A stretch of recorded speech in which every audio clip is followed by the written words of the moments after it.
मित्रों, अब हम पढ़ेंगे स्वरूप, निधियों का स्वरूप। पदम निधि सतोगुण के आश्रम तथा सत्यगुण से संपन्न है। जिसके पास यह निधि होती है वह उदार चेता पुरुष एवं उसके पुत्र पौत्र तथा प्रपौत्र सभी इस निधि से युक्त होते हैं। इस निधि से युक्त मनुष्य सोना, चांदी, तांबा आदि धातुओं को धारण करता है एवं इनका व्यापार करता है तथा यज्ञों का आयोजन करके प्रचुर दान देता है। यह निधि मनुष्य की सभी कामनाओं को पूर्ण करती है। मनुष्य भवन व मंदिर आदि का निर्माण करते हैं। सतोगुणी दूसरी विद्या महापद्य है। इसे संपन्न व्यक्ति भी सतोगुणी होता है। वह व्यक्ति प्रवाल आदि मोतियों का व्यवसाय तथा योगियों के निवास योग्य स्थान का निर्माण करता है। जैसा उसका आचरण होता है वैसा ही आचरण पुत्र पौत्र आदि आने वाले वंश धरों का होता है। यह निधि एक स्थान पर 7 पीढ़ी तक निवास करती है। मकर नामक तीसरी निधि तमोगुणी होती है। इससे युक्त पुरुष सुशील एवं तमोगुण प्रधान होता है। ऐसा मनुष्य धनुष, बाण, खड़ग, ढाल आदि शस्त्रों को धारण करने वाला, राजाओं से मित्रता करने वाला, शौर्य वृत्ति वाले वीरों को दान देकर संतुष्ट होने वाला एवं शास्त्रों का व्यवसायी होता है। यह निधि मात्र उसी व्यक्ति तक ही सीमित होती है, पुत्रों आदि तक नहीं रहती है।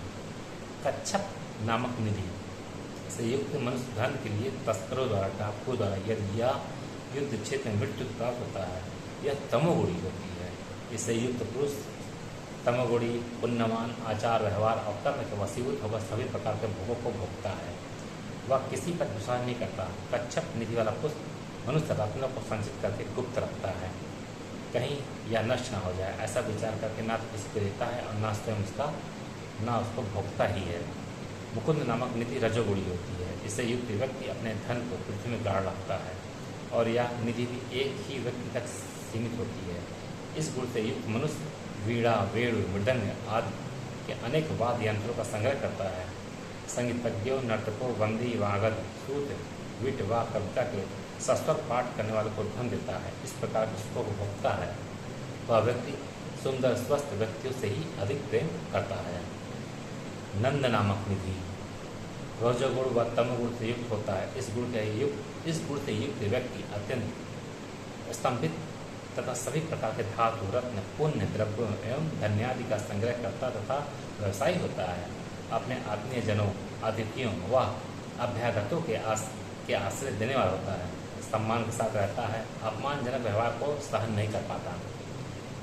उसकी यदि कोई प्रशंसा करे तो वह उसका खुश होकर उसको धन वस्त्र देता है। बहुपत्नीक होता है। संतानें देने को होती हैं। अपने चाहने वालों के साथ मृदु व्यवहार करता है। यह निधि 7 पीढ़ियों तक रहती है। यह अष्टमास होती है। इसी प्रभाव से मनुष्य सभी प्रकार के सुखों का भोग करता है। मनुष्य दीर्घायु होता है। इस निधि से युक्त मनुष्य परलोक में भी और यहाँ अपने साथ के निवासियों में कहीं भी सम्मान नहीं पाता।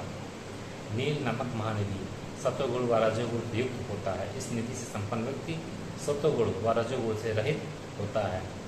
यह वस्त्र, कपास, फल, पुष्प व धान्य आदि का संग्रह करता है तथा मोती, विद्रुम, शंख, सुक्ति, काष्ठ व अन्य जल में उत्पन्न होने वाली वस्तुओं का व्यवसायी होता है। तालाबों, पुष्प वाटिकाओं तथा पुष्पों से आच्छादित सरोवर, पुलों का निर्माण कराता है तथा वृक्षारोपण कर पाता है। अंगराज व पुष्प प्रेमी होता है। यह निधि 3 पीढ़ियों तक ही सीमित होती है। 8वीं निधि संघ है। रजोगुण व तमोगुण युक्त होता है। यह निधि एक पुरुष तक ही सीमित होती है। इस निधि संपन्न व्यक्ति अकेले ही अपने द्वारा अर्जित अन्न और वस्त्रों का उपभोग करता है। वह व्यक्ति अपने मित्रों, पत्नी, भाई, पुत्र वधू, माता पिता आदि को भरण पोषण के लिए कुछ नहीं देता, केवल अपना पेट पालने में व्यस्त रहता है।